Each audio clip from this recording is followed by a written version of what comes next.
This video is part of a course entitled Multicam Production. If you'd like to watch the rest of the videos, go to videomaker.com/courses. As well, you can click on the link in the description. With intensive pre-production and tight budgets, you're all set and ready to shoot. Now the pressure is on to get great footage and capture the event. In this segment, we talk about last-minute preparations, shooting techniques, and how to direct a crew.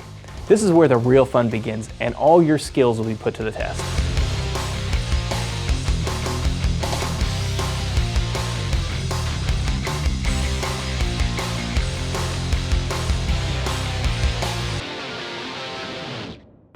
If you're shooting for post-production, your gear is set, but there's one last thing to do shortly before the event begins. You'll need to provide a sync reference to all your audio and video sources. Traditionally, this is done with a slate. Simply roll on every camera and audio recorder you're using, aim all the cameras toward the slate, and clap it. This will save you tons of time when you go to sync your audio and video clips in the edit room. If you don't have a slate, simply clapping your hands can serve the same purpose. If you're lucky, you'll have cameras that can actually sync timecode. You can do this by using a composite cord and hooking up one camera as a master and then each remaining camera as a slave. This will encode matching timecode right into your files that can be used to sync in post-production. Multicam productions are more successful if you use a few simple shooting techniques. These include following the 180-degree rule, holding good shots, and using controlled movement when changing shots. You've probably already planned out the location for each camera, but you should double check to ensure your camera placement isn't breaking the 180-degree rule. Let's use a wedding as an example. If the bride and groom are facing each other, draw an imaginary axis passing through them. If your master shot camera is placed on this side of the axis, you're free to shoot anywhere within the 180-degree arc on the same side of the action line. If a handheld camera op goes beyond the line, or if you place a camera on the other side, it'll change the position of the bride and groom on screen and can be confusing to the viewer.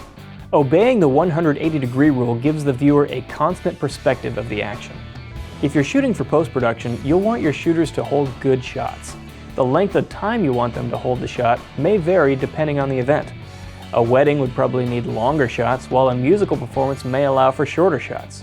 You may even want to assign specific subjects or shot types to each shooter to avoid overlap. If you're shooting for live switching, your crew must always know which camera is live. If a camera is live, the operator should hold the shot, follow the action when necessary, and wait until the director is on another camera before attempting to reframe and refocus their shot.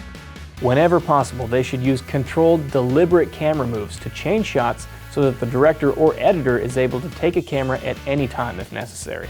Under ideal circumstances, your budget will allow for a full crew and a great headset system that offers seamless communications with the director and shooters.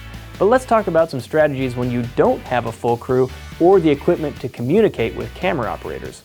If you're flying solo, be sure that cameras that are locked down have a depth of field that will keep the range of action in focus. This may mean closing the iris and raising the ISO or gain.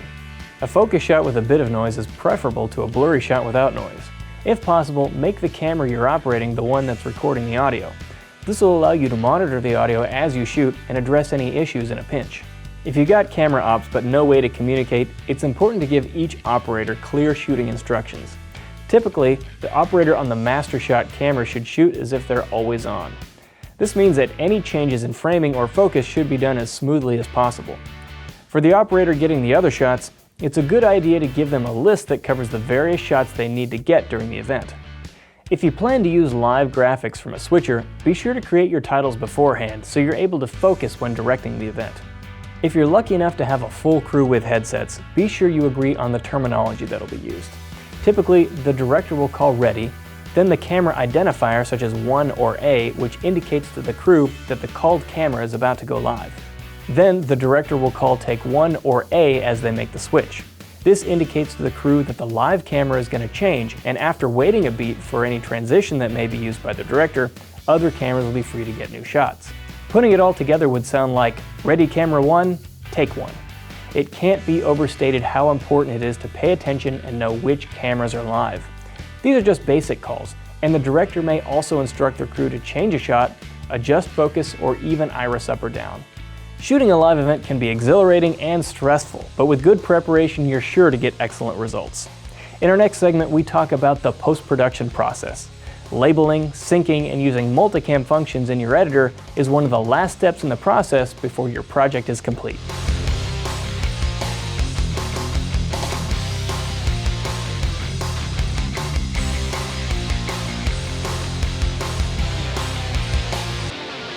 Thanks so much for watching. If you'd like to watch the rest of the course, Multicam Production, you can visit videomaker.com/courses or click on the link in the description.